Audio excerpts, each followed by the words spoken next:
Thanks for tuning in to the Vintage Cinema Review in the Old Dirty Basement. On today's show, we're covering from 1985, Clue. This movie was handpicked by our buddy Zap, and I'm really glad he picked this one out. It's a great one. Don't forget to subscribe and leave us a 5-star rating on Spotify, Apple, Google, Stitcher, wherever you're at. It really helps us out and helps us grow, and spread the word if you could. We hope you enjoy Clue from 1985.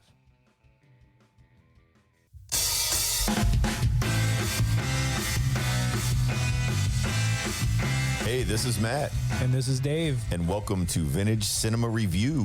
Where every week we review some of our favorite films from the past. Hey, there ain't no late fees here.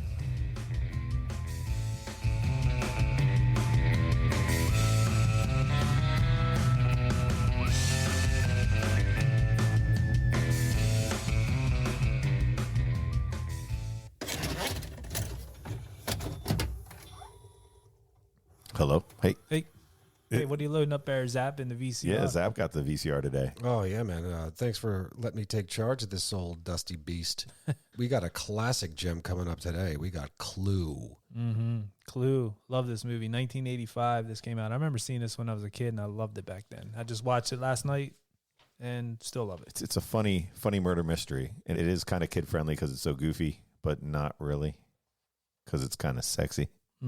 Oh, Yvette is. Clue, 1985, rated PG. So release date on this was December 13th, 1985, and running time was 97 minutes.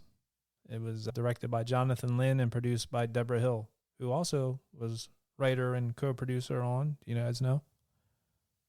Halloween. Oh, Good job, Deborah. Yeah. Some big hitters here. Yeah. So, Matt, you got a little synopsis there. Yes, I do have a brief synopsis. I'm actually reading it off the English version of the synopsis. to be clear, British. Clue. British. It's the English. I'm talking Granny's Old English, as they call it. Right. The Queen's English. Yes. No, The King's now English. the King's English. Yes. God save the King. Clue. Clue-do. Is it a Clue-do? Clue-do. Clue-do isn't just a board game anymore. The suspicious characters and sinister rooms made famous by the popular board game have come to life. Clue is a comedy that also entertains as a murder mystery in the classic tradition of delicious and stylish whodunits. The butler, the maid, and the cook, plus a few others and new characters invented for the film. And each is both a suspect and potential victim. For mysterious reasons, a bizarre group of people are summoned to a luxurious dinner party in an elegant but long-deserted American Gothic mansion. In the course of the evening, their darkest secrets are revealed, and the gathering becomes dangerous for all, and for some, fatal, as it escalates from a nervous apprehension to a frantic terror. Ladies and gentlemen, Clue. Do. So Zap pointed out a good point. He actually brought over the VHS copy of this Clue, which I was impressed he had. That's pretty awesome. But you were telling me something about the synopsis? Yeah, so while Matt did a fantastic job reading the British, also known as English, Our King's English. the King's English Old English. synopsis, so that's Eight ball. that was the back of what Matt read is the back of the British version of the VHS tape released. In America, as the tape came out, obviously well after the movie, the American version reads, "Here is the murderously funny movie based on the world-famous Clue board game. And now, with this special video cassette version, you can see all 3 surprise endings. Was it Colonel Mustard in the study with a gun? Miss Scarlet in a billiard room with a rope? Or was it Wadsworth the butler? Meet all the notorious suspects and discover all their foul play things. You'll love their dastardly doings as the bodies and the laughs pile up before your eyes. Featuring all 3 surprise endings." Yeah, so what Dave had alluded to is that this movie has 3 endings made for it. Right. So that was something they were marketing on the VHS. Because tell them about it at the theater back then. So for sure, when this was released, again, having 3 separate endings, at any random theater, you wouldn't know what ending you would get, unless there were some theaters out there that would tell the people in advance. Oh, letting you know. They would let you know, hey, we have the, let's say, the Colonel Mustard ending, or we have the Wadsworth ending. But yeah, so most of them, it was a coin toss. You just didn't know what you were going to get. That would have been fancy marketing, though. So you knew what theaters, if they said the Colonel Mustard, then you would be like, oh, I can see all three. You could be just like go a around. cool. Sadly, the haters, Siskel and Ebert, they, in their review, had said, well, they should have had 3 different middles as opposed to 3 different endings, just because they disliked the movie. Or I should say, so it was 2 thumbs down. I'm surprised because It's like right up Siskel and Ebert alley. Well, they gave it 2 or 3 out of 5 stars. That's unreal to me because, like I said, I enjoyed the movie. I mean, I was a kid when it came out, but I remember like really liking it back then, and watching it now, it just holds up. I mean, the cast was awesome. I just thought the cast is timeless. I mean, great actors and actresses. Star-studded cast, by the way. Right. All over the place. So let me get around here to the budget and box office on this. So the budget was $15 million. And the box office, unfortunately, was only 14.6. So it did go on to become a cult classic. It did, though. And that's what a lot of these movies do. It takes me back to when we did The Big Trouble in Little China. That was a movie that didn't do well, but then after it, just word of mouth. Yeah, it got out on VHS or to home rentals, and then it took off. And Clue, like I said, I didn't see it in the theater back then. I remember seeing this movie at home, and I remember a part of it that made me laugh as a kid, and I don't know why. But the part with the singing telegram and the gunshot. Oh, my God, that's priceless. For some reason, as a kid, I watched this with my kids. Both watched it last night with me. And I was looking at them to see if they would laugh at that part. Now, my daughter, we watched this movie maybe a year or 2 ago, and we watched it again. But for some reason, I remember as a kid, like laughing and rewinding, and it just struck me as funny. A funny part for me was in the very beginning with the dog shit part. And as it goes on throughout the different guests. Everyone's sniffing as they're walking in the mansion. And apparently he has no clue that it's his shoe that stinks the whole time. He has the one sniff in the beginning, and then he's like wipes it on the little thing there on the side, and then he's good. Right. So Zap, why don't you have the cast? I do have the cast. Why don't you take us through the cast? Oh, sure. Hey, no problem, man. Cast delicious. Yeah. Cast away. We have Eileen Brennan as Ms. Peacock. We have Madeline Kahn as Mrs. White. We have Christopher Lloyd as Professor Plum, Michael McKean as Mr. Green, Martin Mull as Colonel Mustard, Leslie Ann Warren as Miss Scarlet, Tim Curry as Wadsworth, Colleen Camp as Yvette, Lee Ving as Mr. Body, Bill Henderson as the cop, Jeffrey Kramer as the motorist, Kelly Nakahara as the cook, Jane Weedland as the singing telegram girl, and Howard Hessman as the evangelist and the chief. So Jane, is that Weidland or Weedland? I don't know how you say that. She was from the Go-Go's. I didn't even realize that when I was a kid. Jane Weedland. Yeah. Did I say Weidland? I don't know how you pronounce her name, but I know she was the guitarist for the Go-Go's, the singing telegram girl. Yeah, I did not know that. She was also Joan of Arc in Bill and Ted's Excellent Adventure. Yes, really? She was. Oh, yeah. I didn't know that as a kid. Well, I don't think I was aware. I mean, I was aware of the Go-Go's, but watching it again. I don't think anybody would have known that at the time.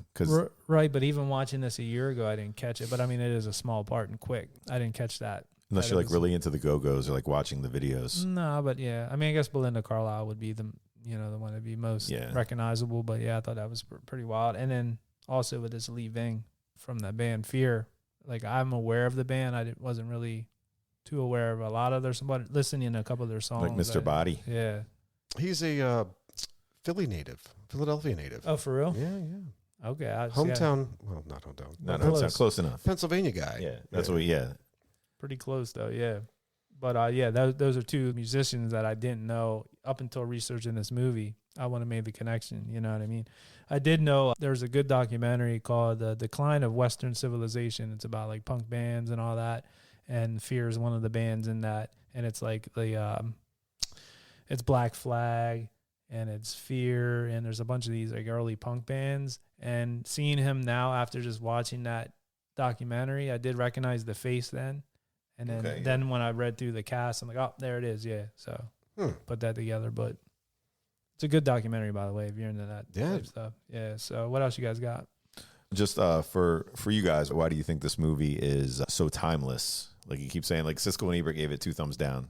Siskel and Ebert are haters. They are. But why are you guys thinking of this movie as a timeless classic? In my opinion, it's because it's so simple. It's nothing too drawn out. It's nothing too complex. It's truly, as the synopsis reads, this stems from a board game. Yes, a very simple and easy board game. For gosh sakes, a board game. And they came up with a movie. What makes this even more timeless, I think, is the delivery of the humor. They're simple novelties. They're just quick one-offs, and that's it. It's very English humor. It's not very American. It's nothing offensive. It's nothing like that. It's just quick, simple, and easy. Just zing, and off you go. It's great. It's just great. Yeah, for me, I think the big thing that I was drawn to as a kid with this movie is, like Zap said, about the comedy aspect of it, like the funny parts, but I think a lot of it went over my head maybe as a kid. But the setting and just how it was kind of like the storm and it's night. It's kind of like, I wouldn't say, as a kid, it might have been a little even scary. Kind of like, oh, there's a murder. Sure, 'tis the season. We're in spooky October. Right. And that's a spooky house and a spooky setting about murders. I mean, It is. And I mean, even watching it now, it was set in the 50s, and the cinematography and everything, just the way, I just thought it puts you in a place, kind of. Like, I felt like I was in that house with these people trying to figure out what's going on. And, I don't know. I just remember as a kid, it kind of grabbed me, and I liked it. I mean, I remember I just really liked it. I enjoyed the cheesiness behind it, the way it was. As being older, watching it again the other night, there was some parts that stood out to me that I didn't really realize as watching it being younger. And just the comedy, I think as Zap would say, the one-liners, the quickness of the humor, it was fun. It's like like a snicker type, not an outbursting laugh, right? But like a lot of smiles. You would chuckle. You wouldn't necessarily guffaw. Right. Yes, as people would say. Indeed. So what a great storyline, and a great. I think another great thing that pulled me into this is that Mr. Green aptly pointed this out. They're all magically, mysteriously, somehow tied together. Isn't it just a crazy coincidence that everyone has something to do with Washington? Because of the money. So what's it's all about the money. Well, let me ask you this. So we watched this with my daughter. We watched it last night, and she's like, "This reminds me of a movie we just watched. What movie was that?" And I was thinking, I'm like, "Well, what movie is that? Knives Out? Did you guys see that?" I was going to say either maybe Knives Out or Death on the Nile or Murder on the Orient Express. Right, that type. It is. But did this start those type of movies? I'm sure it did influence it, and all that. But like Knives Out was very similar, and I think those movies are great. I think they should make more of them because it is enjoyable. As a type movie included, you could watch like as a family and enjoy and stuff.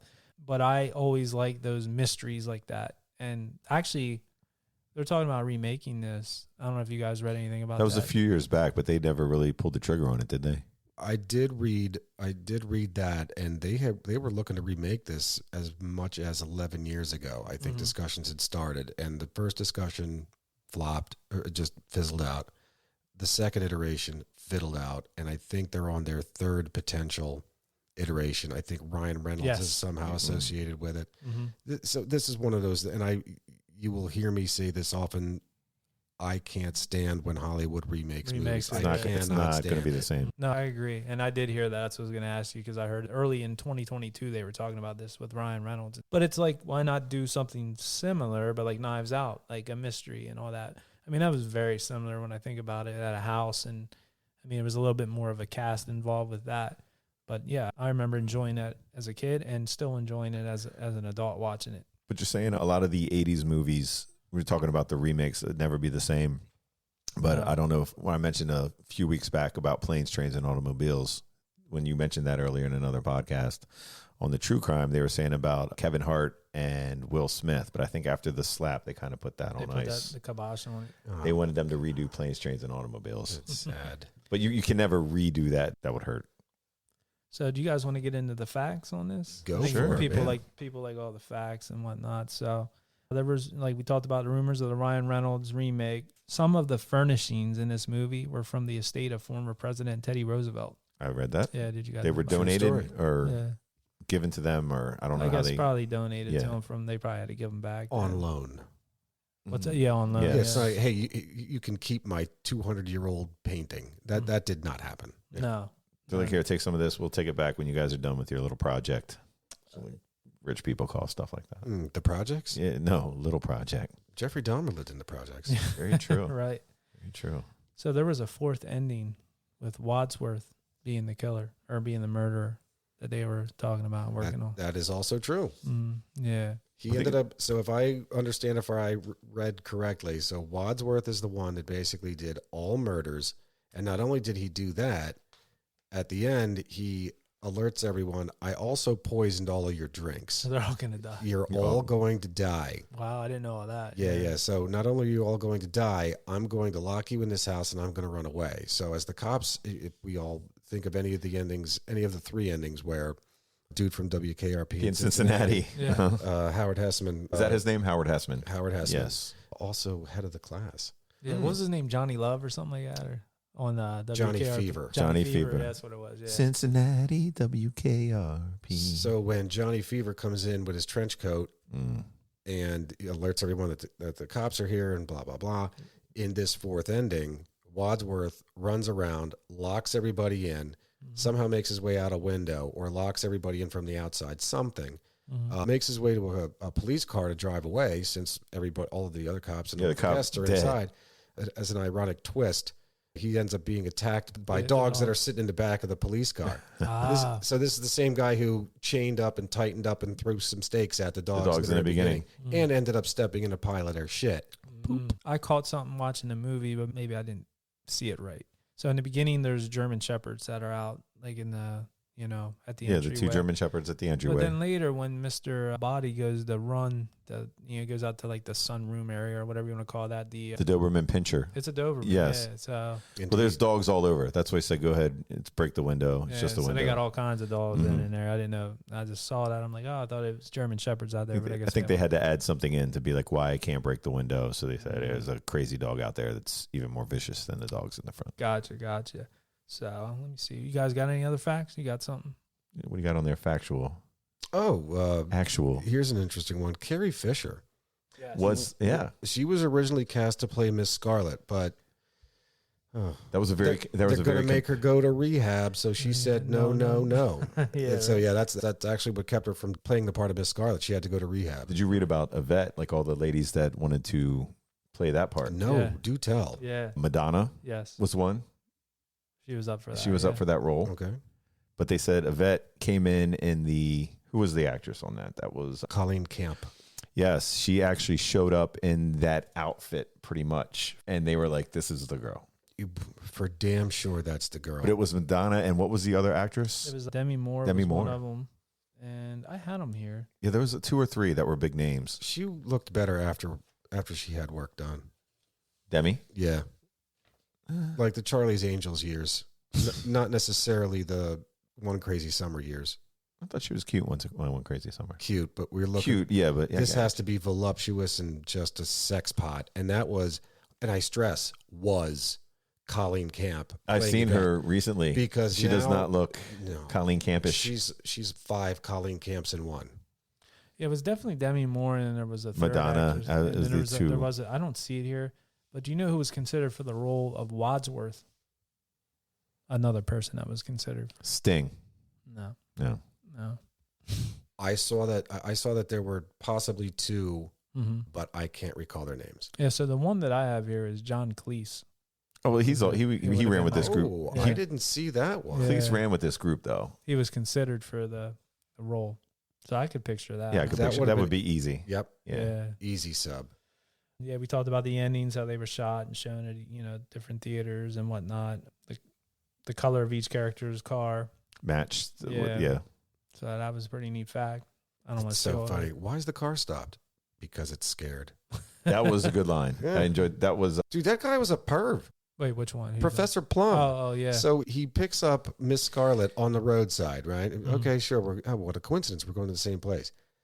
They're not but a minute out of the car. He has his arm around her, which makes sense because they're running through the rain. He's trying to, his arm around, and then they ring the doorbell, and he's standing there touching her ass. Yeah, he was a Me Too movement in the whole movie. He started the Me Too. And he's always staring at Yvette's rack. Yeah. You know what I mean? But he's always touching any girl he's with, he was touching. he certainly lived up to his character's part. Again, as of what he's done in D.C. and how he had lost his as a disgraced psychiatrist. Losing his job. Can't be touching like that. You know that thing that male doctors aren't supposed to do with their female patients? Yeah, I did that. Oh, I have the third actress. Oh, who was it? It was Jennifer Jason Leigh. Yes. Yeah, for the role of the French maid.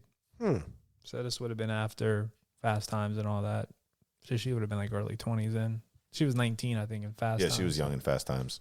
So like 23, 24 maybe, but... Oscar nominee. I'm glad they went with Colleen Camp. Because she was great, yeah. Because between Clue and... She was in a bunch of movies. She was more of a model, I think, wasn't she? Didn't they pick her up for like a lot of...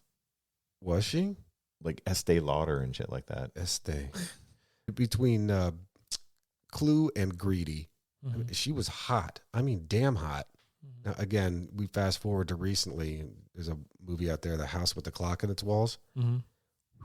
I saw a picture of her, yeah. She looks different. Time has not been good to her. Yeah, I was going to say that. I didn't want to... Time. See what it's done to me. She's cleaned her plate. You're right. Fantastic in that role, though. Oh, I know. Made for her. Yeah, showed up in the maid outfit. Boom. You got it. So they said, like, between filming, when they had downtime, they would all like go in there and play billiards in the pool room. Hung out in the pool room. They were all good friends. I did read that. They loved hanging out together. Yeah. I don't know if there was any hanky-panky on the set. Right. Well, the exterior shots of the movie were filmed at a mansion in Pasadena. And then the... it was used for another movie, too, correct?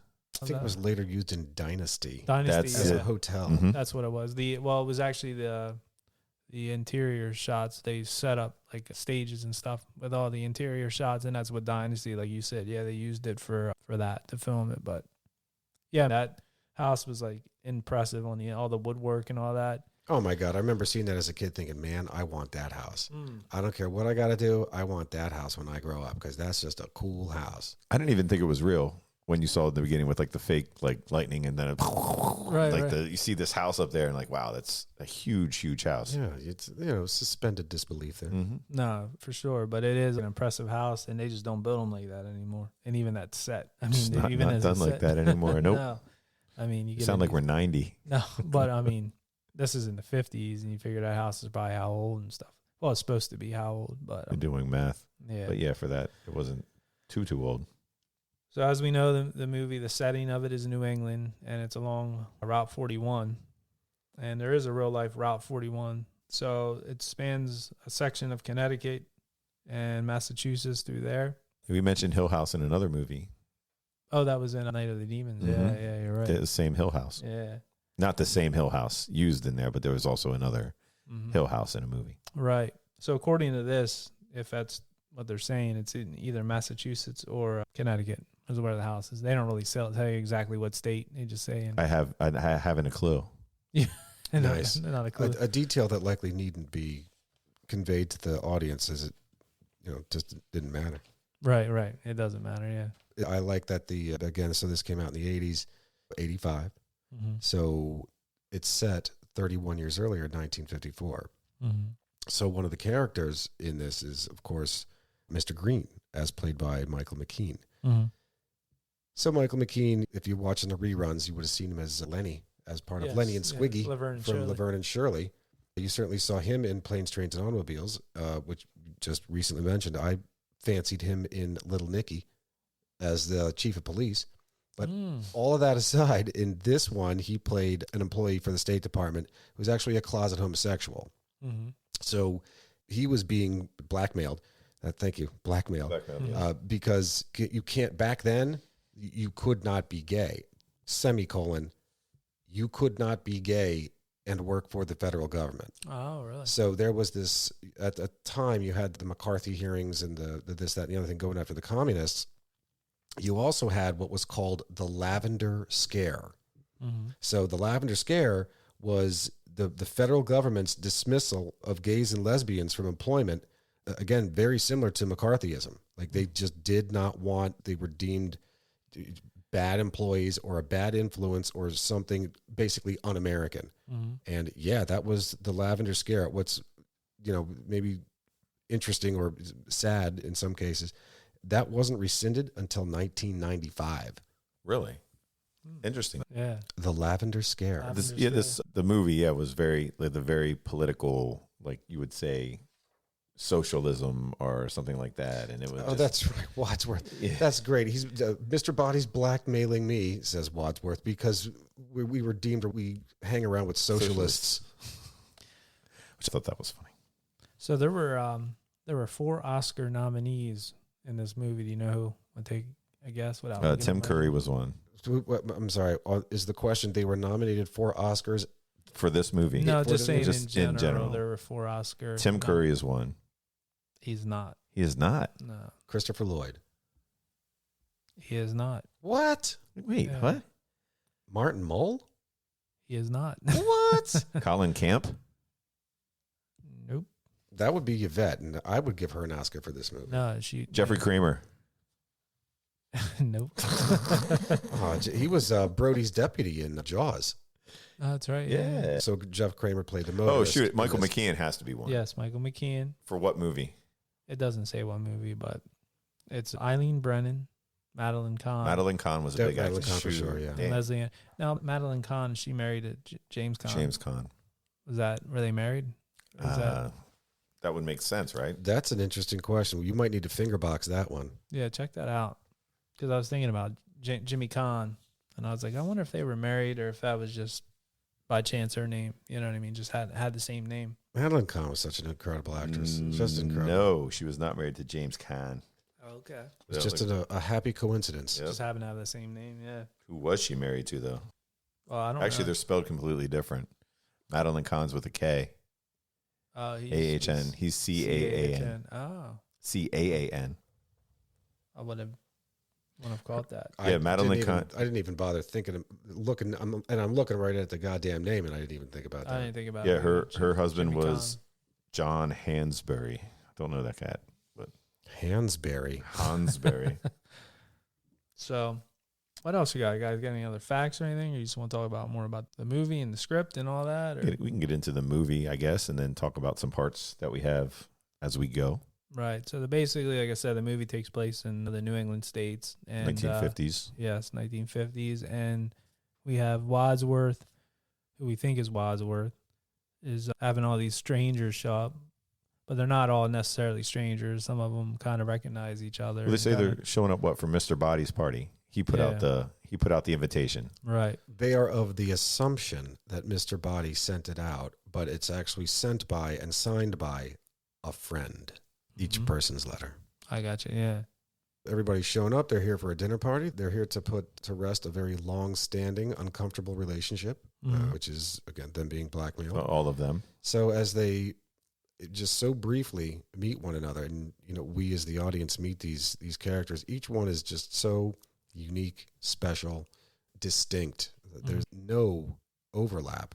Everyone is just so unique. It's great. Absolutely. Yeah, you don't see the same person. They're all like their names. They're all like, Professor Plum, Miss White, Green. They all had their own character. Their only commonality is that they had something to do with Washington, D.C. Yeah, and they all start realizing something when they all start sitting down for the dinner date or the dinner, whatever they're having, and they start looking across the table and I may know you, and like they're saying we're not supposed to use our real names, and everybody's there like, wait, there's a connection. They start putting the connections together. And talking about the cast, I just wanted to look because I saw this came out in 1985, and it did say release date was December 13th, 1985, because I was thinking about Back to the Future and Christopher Lloyd, and I was wondering if this came out before or after, but this would have been after. So I was just curious. Maybe it depends on which hit the cutting room floor first. This could have been sitting. Could have been filmed, and they were sitting on it, you're saying, maybe? Yeah, because I was wondering with his popularity from Back to the Future, if they would have capitalized, much like they did with Michael J. Fox and Teen Wolf. So this was released by Paramount. Who released Back to the Future? That was Spielbergo. Yeah, but what was it was Universal, I think. I don't know if it was Universal back then. It could have been. It was either Universal or Amblin. Amblin Entertainment. But what Zap was saying about that, like the cutting room floor, they could have filmed this one and sat on it, being like, "This is a stupid movie about a board game." Right. Like we might want to, sit on this for a little bit and see. Or let's not forget. So Christopher Lloyd at the time was actually riding pretty well. I mean, he had Taxi as Jim. Mm-hmm. and which everybody loved him on. everybody that was loved a huge Jim. show. And then he did obviously Doc Brown and Back to the Future. So it's entirely possible they're just staggering this out because nobody necessarily wants to see the same actor in two different movies at the same time. Right. Yeah. I just wondered Unless about you're like that. Tom Cruise or something. Right. I Or just wondered. Keanu. Well, obviously, we know Back to the Future was like a huge hit. If they would have put his name up on the marquee for Clue, like starring, I mean, there was a lot of like decent names in this movie, though. For sure. Except back, you know what I mean? But so anyway, back to, I didn't mean to take us off track. We were back to where that's what this whole thing is all about, is going on and off track. right.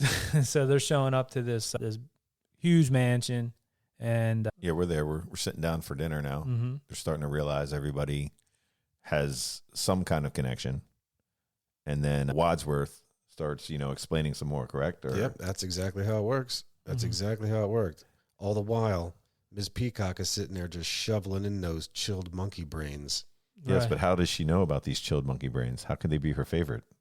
I'm guessing that the cook knew it was her favorite. Does it mean that the cook already knew her? Does it? I don't know. One thing about this movie that while we're talking about just funny things about like the secret rooms, and my wife and I were watching it. We're like, how cool to have a house and secret, yeah. but the way that they involve it into the story, I thought was clever.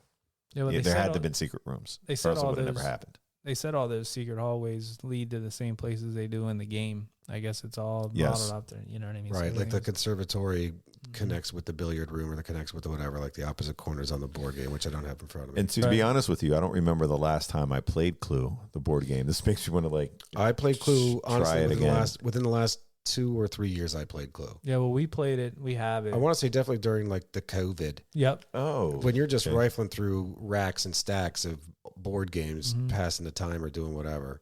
We had watched this with the kids maybe like 2020. It was like he said during COVID, and we got the game. And I mean, we might have already had it, and we played it then, So it was definitely. So you guys were playing board games. I like broke into the East Mall and was playing like Zombie Apocalypse. So you just walking around like nobody's in there. You're like, Night of the "Man, Living what's Dead. going on? Like, Yeah. Where's everybody at? Oh, I know. I mean, we didn't do much, but that was one thing we did. We played a lot of board games and all that stuff. But that is a great board game. I mean, still fun to play. I have to borrow it from one of you. I I think I have have. it, I want to have. I want to say I have like 3 different versions, 3 or 4. I know I have the standard one. I have a Simpsons one. I have a Harry Potter one. Mm-hmm. How fun. Yeah. Yeah, you're right. There are quite a few versions of it. So on the topic of those secret passages, so I have toured the mansions that are in Newport, Rhode Island. So these mansions in Newport, if you're not familiar with this, the mansions in Newport, Rhode Island, That was just recently, correct? indeed, Yeah. the mansions in Newport, Rhode Island they were summer homes for the wealthiest of the wealthy of the wealthiest. So there's the America's Cup cats, guys that are in the. but that's a Vanderbilt, and he's like a 4th or 5th generation Vanderbilt that had one. Mhm. But they still got the money. Think of if you're familiar with, there's a show on HBO called The Gilded Age. Mm-hmm. Those people, and this was just their summer homes. They stayed there for 6 to 10 weeks per year. That's it.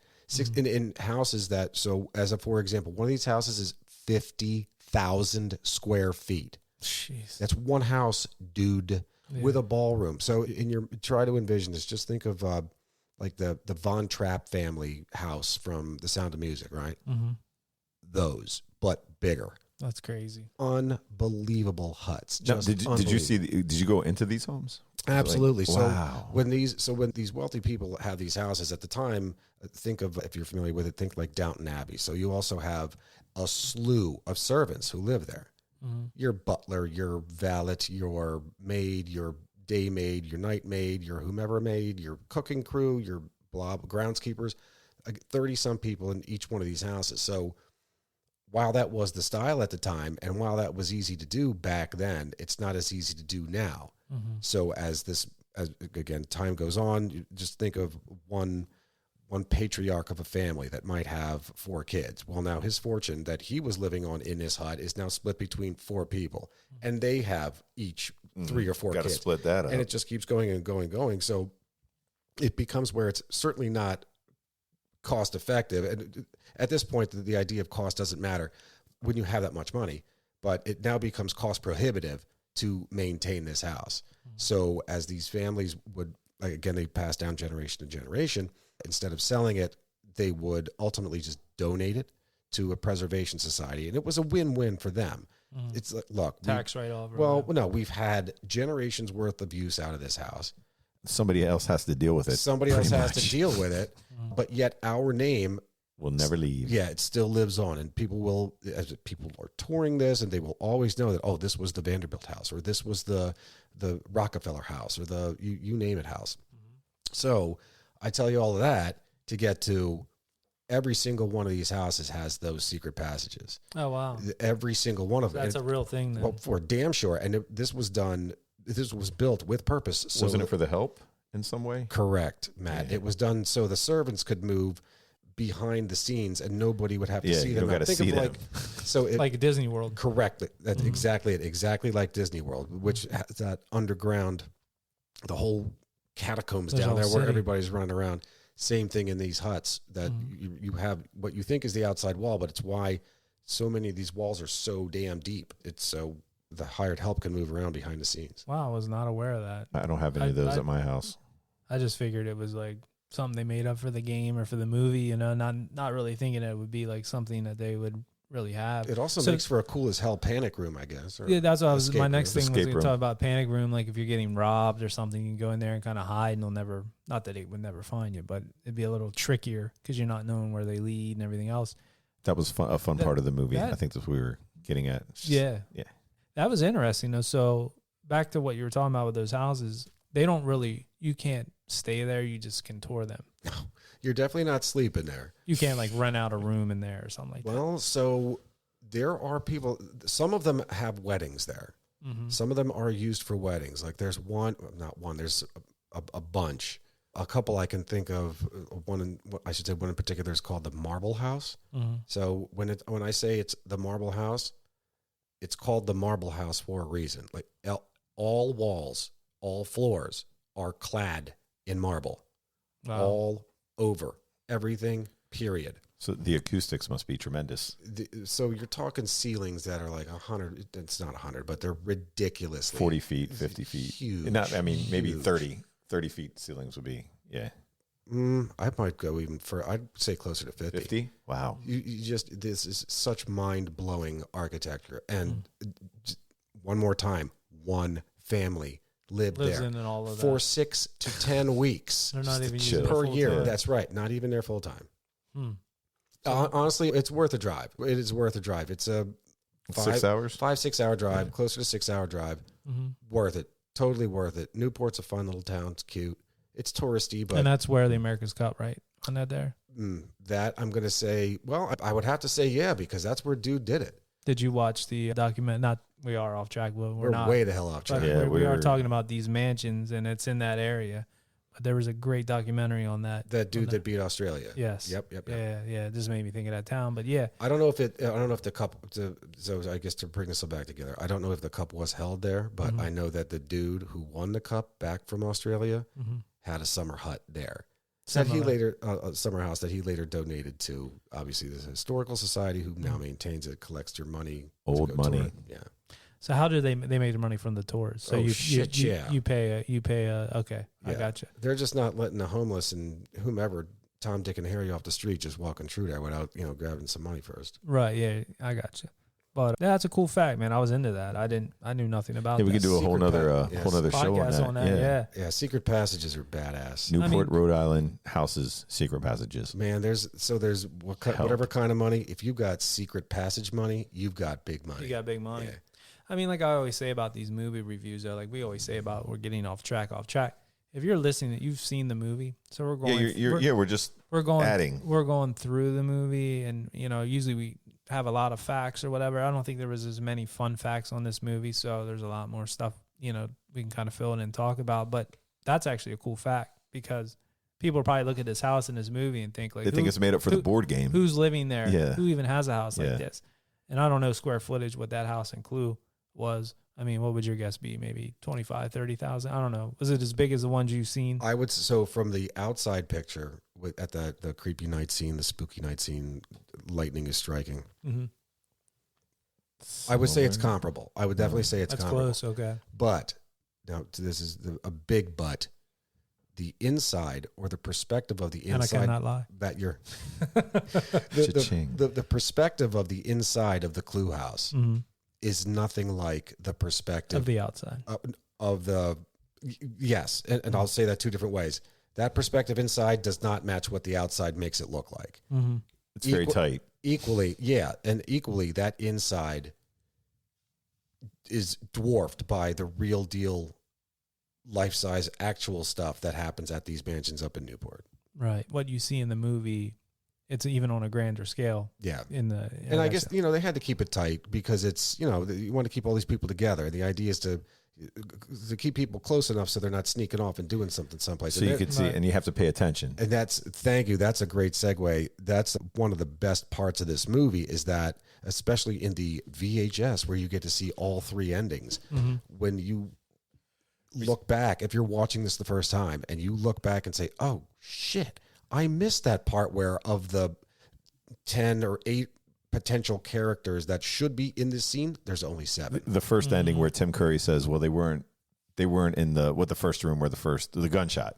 And Tim Curry, well, they weren't here. And you're like, looking like, dang, who wasn't there? It's that simple. And you watch it the second time, knowing the first time, knowing what the ending is, you'll obviously see, Yes. oh yeah, shit, Not that there. person, Mrs. Peacock wasn't there. She went over there to knife the cook. It's nice to cook. Oh, yeah. Oh, another classic part is when the first police officer, I guess he was off duty. Yeah, Yeah, and he shows up. the black guy. Yes, Yeah, the black guy. And where he goes into the room, he's like, man, I don't see anything here. Like, just it's like Yeah, people just having fun. Just having a good time. Yeah.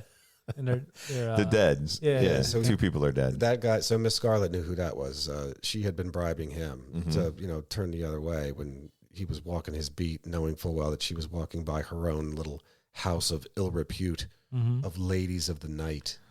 Which, another thing was all the connections I thought were fun in this movie, just to pay attention, to watch. We watched it, like I said, maybe 2 years ago, but I always forget the endings because there's 3 different ones and all that.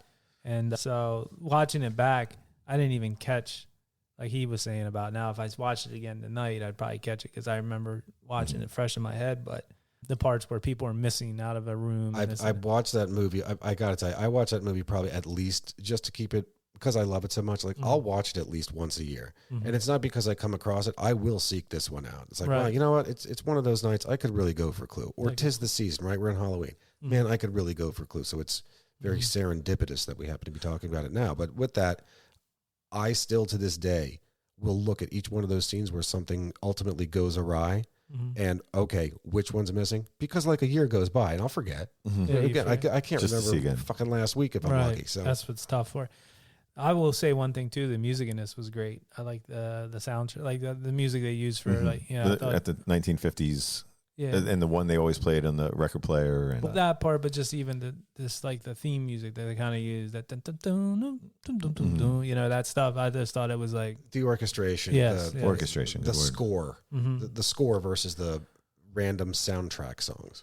Who was the director of this again? directed by Jonathan Lynn. And they said the parts on these where the chandeliers fell. Did you guys read into any of that? I did Yeah. not, but that's always a classic. Watching Martin Mull just jump up like that because a chandelier crashed behind him. But they were saying that he was supposed to be closer to that, but I guess there was something that happened with It was a lawsuit. the lawsuit for one of the movies he was doing. It was the Twilight Zone. movie. Zone, the movie. 3 people were dead. So there were 3 deaths on this. So yeah, you did read that then. Yeah, I did read about that. I've never heard anything about this. Yeah, so during the filming of Clue, they were in the midst of that lawsuit over the 3 deaths on the Twilight Zone, and he was involved in it. So they were like very freaked out about somebody dying on set again. So if you watch that chandelier's like way farther behind. and He's like 8-9 feet away, where they're trying to make it like seem like so close. Might as well be the next. Yeah, round. because they were like, move up some more, move a little more, no, keep moving up, and then like, yeah, we'll drop. No, keep moving up. Okay, we'll drop it. Yeah, so he was helped on this by John Landis, who helped Jonathan Lynn, with directing this and all this. And Jonathan Landis from Animal House, Trading Places, American Werewolf in London. So, but yeah, John Landis was the one that was dealing with the lawsuit. The lawsuit. Yeah. American Werewolf in London, that was in the early 80s, 82, 83. Yeah. It was like 82, I think. Which I thought was a great movie. Oh, yeah. That's another one I haven't seen in a long time. I actually did go on YouTube to watch the actual transformation of the wolf, because they were having a thing. I think it was on might have been on Joe Rogan was talking about it, about how now with CGI and digital special effects versus back then when they would use actual like the masks for Michael Jackson, where they had to put the latex and it's and just that art of like doing that. And they were talking about the werewolf transformation in American Werewolf in London and how it's cool. Like it's still, I mean, it is what it is. Relevant to the day. They were comparing that to the wolf movie that came out with in the like Jack 2000. Nicholson. And the one with del Toro. Benicio del Toro. Yeah. Was that the same one? I think no, different. But that Benicio del Toro was the wolf. That was the wolf, and that was all after the advent of the digital, all that. And they were comparing it to and saying how, even though that one looks a little cheesier, it just looks better. It's his preferred. I mean, that Joe Rogan guy is a genius. Yeah, he is. So many ideas. With so no, much but there was money. like somebody on there talking about that, and I was like, oh man, I gotta go and look at that because I forgot about that movie. I haven't seen it in so long. But yeah, he was involved in that. John Landis, and I mean involved in this and Clue. But yeah, any listeners, if you guys want to write for us for free, yeah, we would appreciate that. Yeah, Thank definitely. You. Yeah, Welcome. yes, Yeah. please. We welcome all submissions. for sure. But yeah, no special effects really included that I can think of. Was there any parts? I'm trying to remember. I mean, the knife parts and stuff, Yeah, but that's not really some effects, some fake blood here and there. There really was no blood, kind of. Not really, no. No, it wasn't super gory. Not at all. It was just implied violence and all that, I think at one point you saw some blood coming out of the back of the cook. Mm-hmm. And that, I think that was it. That's all I could. Oh, wait, no, I'm wrong. Mr. Body had been bludgeoned. From the head. Yeah. So as he's doing the Weekend at Bernie's walk. Yes. Coming out of the thing. Coming out of the bathroom. Yeah. I think that's about the only blood. Yeah, I can't think of any other parts really where there's blood. Yeah, Mr. Body, and then you said because even the gunshot they don't really show any. The husky cook. Yeah, the husky cook. The singing telegram girl gets shot, but there's no blood. She's kind of that was funny though. Is that like a goof? Like they messed up? They forgot to put a blood stain on her shirt? Well, it was. I watched it last night. I didn't notice. I could barely even see the bullet, but she was There's a wearing. little hole. She was wearing a whole red outfit, so maybe it could have blended too. But there's you see like a little minuscule hole. But gunshot. Yeah. So at any rate, so where are we at now? Well, at this point. I think they're searching the house for the murder. Yeah. No cop looking Matchsticks. for murder. Right. They had to split up, so they all split up matchsticks. That was a fun part where they got their. So I love that Yvette gets together with the gay guy. I know. I was watching that and I was thinking that same This thing. is hilarious. Almost as, I would say, equally as good as Christopher Lloyd with Eileen Brennan. Looks like it's you and me, honey bunch. Yeah. And he said it exactly like that. That was spot on. No, but yeah, I was thinking about like what a waste with I'm sure all those straight dudes that were there were thinking. Again, here's the novelty of this comedy, right? So again, just simple, quick. That's it. Boom. So they go from group to group, from pair to pair to pair. And it happens 2 or 3 times. They go to Yvette and Mr. Green, and they're standing at the bottom of the staircase. The stairs because are a great one. they're scared as hell of going up to the attic. So that's the scene. It's just them standing at the bottom. Okay, next scene. And then it comes back. And they're still standing there. Yeah, it's but when they decide to go up together, like squeezing in between this little hallway, and they're moving at like the same pace, trying to squeeze, and that was funny. Yeah, Martin Mull and Miss Scarlet. I keep calling it. So we'll go by their character names. So Colonel Mustard and Miss Scarlet actually ended up doing the same thing, I guess, coming out of the bar. They were trying to squeeze out from behind a bar. They get wedged in there. Yeah. But that's the one scene where she's checking the curtains, and he was like, "I'm gonna go to the kitchen." Correct? Yeah, and she goes over. There's a hole in the window. And yeah. glass. That's right. That's right. Because he needs to go, and that's another part where you're like somebody's separated, where you don't think about it right away, but you're like, oh, he wasn't there with her at the time. Oh, quick. So since we're talking about it, so there's a great observation. If you'll see it in the movie, obviously, when they turn the power off to the house. So these were very, very wealthy people. There's no way in hell they are ever going to be without power. So when a fuse would blow, think in your head, so you've got that switch that's up and you're connecting the 2 poles together and everything's connecting and it's running through the fuse. If that fuse blows, you could take that switch, pull it all the way down, and there would be another fuse in an exact same setup that was set up in the vertical fashion. It's now set up in the well, I'm sorry, it's still vertical, but it's just now on the bottom side of it. So you just quick switch it, and you're right back to power. So now you can change out the fuse. And there's still no juice going through it. There's no juice going through it, yet all of the rooms are still getting power. Like a railway.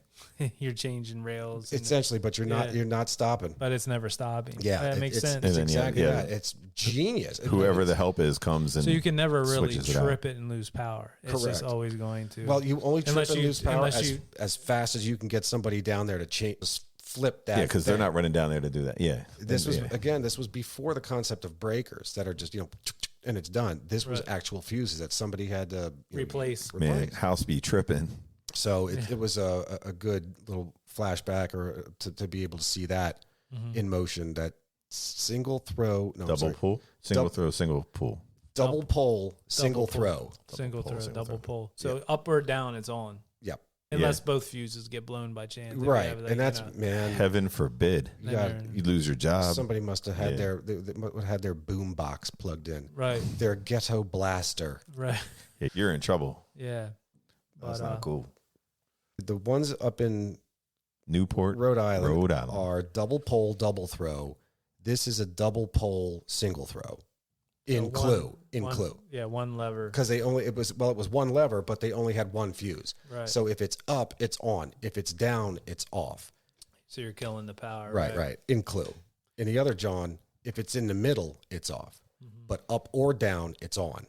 I got to check these houses out next time. I was in Newport many years ago, like over 20 years ago. I went to the Rhode Island Folk Festival. Saw Bob Dylan there. So very cool. Well, but we had talked about going up. She wanted to go to you need to check it out for our 20th anniversary, which was last March.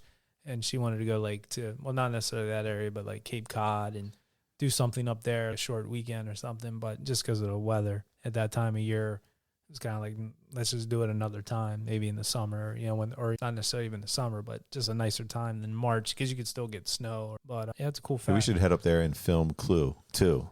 Well, hey, with the podcast, we can maybe do a on location something. On location, yeah. If somebody is listening from Newport, Rhode Island. So, hey, if we're already talking about sequels, now while the following isn't a sequel, there is a Clue documentary, Who Done It? It's coming out on November 3rd. Oh yeah, of this year. Yeah. That'll be fun to watch. So they're going to release it in one theater. It's a theater release. It's going to be a theater release on the West Coast. It's going to be a theater release on the East Coast, but it's only one theater for each coast. It's almost like it's a formality. They just want to be ritzy and we're going to do like a red carpet event. Yeah. That's it. A red carpet. New York and L.A. and then it won't be in our West Coast, little town. East Coast, right? So, but other than that, I'm for sure it's going to be on your Netflixes, your Hulus, But the live will be a big event. But yeah, so it's just a look back and again a documentary on the movie Clue. The production, so the whole damn thing. Like so, if you've seen documentaries on Back to the Future or you name it, like essentially that because it really does have that much of a following. Right, like people dig this movie. I mean, I know I do. I do too. Most of these movies have been. I'm not gonna lie though. Some of them were like a little harder to get through. Like I loved them when I was a kid, and it was. But this I had no problem at all. Yeah. Like I was entertained the whole time. The cast is great. The script is great. I'm just really surprised, but I'm not surprised that it would have got panned by Siskel and Ebert. But haters gonna hate. Funny, they've done that many times. The other day I was driving home from work through a little town here in PA, and they have this theater that they reopened, and it was Rocky Horror Picture Show, and I was thinking of Tim Curry. But for somebody as Wadsworth, I thought the way he did it in the end of the movie, the reenactment of all the different scenes that could have happened, all the different murder suspects, and the way he runs through it and dropping different people on the floor, going through each murder, I thought was a little fact about that. It was hilarious. Little fact about that whole thing at the end with him running around. Did you hear about the health issue that he had after that? He ended up with like high blood pressure from that filming from scene, just that scene, running around. Yeah. So I had to go get medicine and stuff for a couple of weeks to get it to kind of get back under control. But it caused him to have like high blood pressure there for a short period of time. That's wild. Enough that he had to get on medicine to bring it back down. Acting is stressful. You got to go. He gets his steps in. Right. But yeah, all around a great movie. We kind of went through the script we were talking about up to that part. They're searching for the murderer. They know it's one of them. Who done it? So they're figuring we'll split in two, and it's like war. Like you compared it to war, right? This is war, Peacock. This is war, Peacock. We're gonna have casualties. Slowly but surely, guest after guest arrives, or I should say uninvited guest arrives, and people get killed. Yeah, people getting killed. And lo and behold, we end up with 3 different possible endings. Yeah, so That's a hell of a marketing concept. Hey, roll the dice. You'll see what you get. right. Now, I'd be bent if the theaters were sworn to secrecy, right? Mhm. And I want to see, if I hear that there are 3 endings, cool. I want to see all 3, but shit. I go to one theater, I see the same ending. I go to then I go that would another, suck. and I see it, and I see another one. It's the same. Like, damn it! I just want to see these other 2 endings. So, Right. yeah. I mean, like I said, I wasn't aware. Like I remember when I saw this, it would have been like either on home video or on HBO or something. I've like never. that. So yeah, I've never seen this movie without all 3 playing Being back to back. I've back. seen home video. Yeah. I've never seen So anything else. I'm assuming when it was out on HBO, let's say for instance, if that's where I I think HBO would have had the 3 endings. had the 3 endings. Yeah. So I'm assuming once You're it was paying out of for the it. theater, yeah. I want my money back, Yeah, HBO. man. Right. But yeah, it was just a great movie. So there's 3 possible endings. I mean, and we see them all. If you're streaming this, like I watched it on Showtime. I have Yep. Showtime. Yep. And I streamed it on there. I think it's also on Amazon, Yeah, you can rent it. or at least it was. it I was, think it was at one time. $3.99 on You- Prime. You had to rent it. Yeah. $3.99. You out of your mind?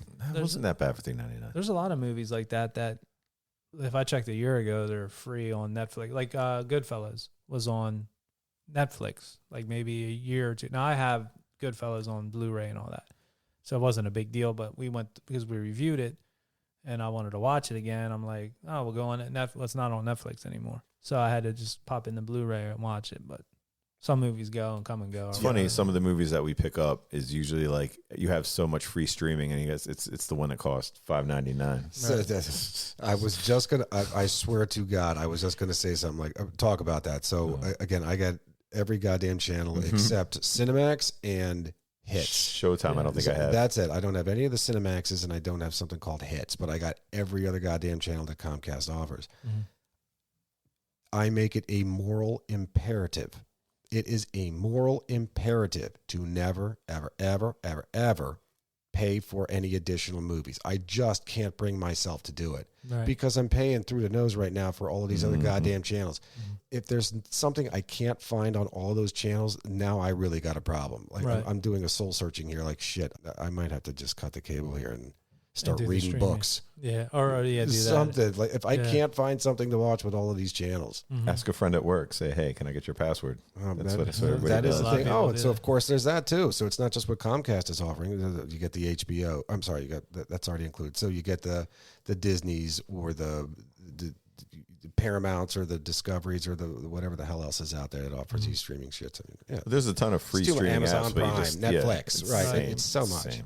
Yeah, they make it difficult sometimes to find Haters. what you want, or either that or a little like they'll have a if you don't like this, check this out. It's like no, that's not what I wanted. I want to watch this. But luckily I had Showtime, so I was able to watch this. A lot of these movies. Now there was a couple that we reviewed. That one Mischief that we were talking about earlier with Kelly Preston. You cannot find that anywhere. I had to on watch it on streaming or anything like that. So Pieces on YouTube. I had to Yeah. watch like 20 hours of 10 So- different clips. my buddy gave me the DVD actually added to watch, but no, Clue, you can get it on Showtime or you can rent it like he said on Prime. And if you haven't seen it, I mean, and you're listening to this, go rent it. It's Go- worth go a watch. it, Look, it's an definitely. hour and a half of your life, and I'm telling you, you will enjoy it. You will 92 absolutely minutes Definitely. of fun. Yeah, so this is October. This will be airing, and we're looking to do October already. Yeah, we're looking to do enjoy it. Where does the time go? Halloween themed. We're movies, doing a kinda. live broadcast for our West Coast I know. prime right? time. So what we were talking about for next week was what were we saying? Poltergeist. Yeah, Yes. Poltergeist is it? Which is, I think, one of the scariest movies we'll be doing so far. Yeah, so we talked about Poltergeist, Halloween. Obviously, we'll be doing that one around Halloween, and there was a third one we talked about on top of Clue, which would have been the fourth. Was it Sleepy Hollow? Was that it? What it was? Yeah, Sleepy Oh, Hollow would be I fun. forgot about that one. That's right, Yeah. Sleepy Hollow. Is that vintage enough yet? Is that what we were discussing? That's where I left it hanging. Yeah, no, If it's- I would say It was came out- 99. 99, yeah. Well, when Zap we That's were on the talking, edge. and That's living on the edge. he We did a are, little, we are pushing the envelope. he did a little research though, Zap, remember, because he sent us that link. And it was like what 2006 or 2005 for the last VHS.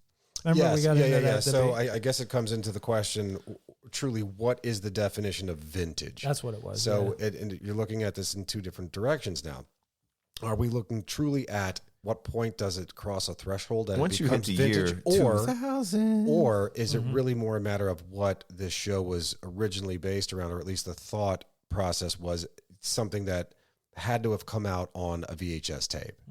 So there you have it. As chance would have it, the last VHS tape that came out was, I forget the goddamn movie, but it was in 2005 or 2006. 2005, 2006, yeah. So I think there's so many, and we talked about it before that. I think initially we were thinking like 97, 98. But even that, there's so many movies in between that. But going with that would definitely fall into that. Sure. So yeah, 99 we can handle. I think anything over 2000 is pushing, but unless we find something that everybody wants to see, or people are sending in, I need to see this. I need to see this. Right. Do a review. There are some movies that certainly qualify as vintage just by their very nature. There could always be a bonus episode called just Cinema Review. Well, like American Psycho. What's that one is? That would still be 2000. 2000 something. Yeah. That was early 2000s. Yes. Yeah. And that's definitely one. But see, we can have one. Yeah, we can have one that can be like, we can throw some in, but then do we ruin the whole? Is it like the vintage movie? Are we changing the? No, I think we'll be fine. We'll work it out. Like there's We so many can work it out. movies to cover, but American Psycho, I can guarantee you, is one because we talked about it. Believe that. Gotta cover it. I always believe that the vintage is in the eye of the beholder. So you guys got anything else that we didn't touch on? You want to touch on the no touching? Yes, this is a no touching zone. So I guess that's it for now. Don't forget to find us on Facebook and Instagram at Old Dirty Basement, and on TikTok at Old Dirty Basement Podcast. Thanks to Zap. Thanks to Matt. Don't forget to rate us on Spotify, Apple, Google, Pandora. I mean, we're everywhere. Streaming everywhere. Stitcher, Podbean. Yes. Yeah. Don't forget to rate us on there. It helps our show get discovered. 5 stars, please. 5 stars if you could. And leave us a written review on Apple. That helps as well. And I guess that's it for now. We'll catch you where? On the flip side. If we don't see you sooner, we'll see you later. Peace. Thanks for listening to The Vintage Cinema Review in the Old Dirty Basement. If you dig our theme music like we do, check out the Tsunami Experiment. Find them on Facebook. Their music is streaming on Spotify and Apple, and where great music is available. You can find us at Old Dirty Basement on Facebook and Instagram, and at Old Dirty Basement Podcast on TikTok. Peace. We Audi 5000.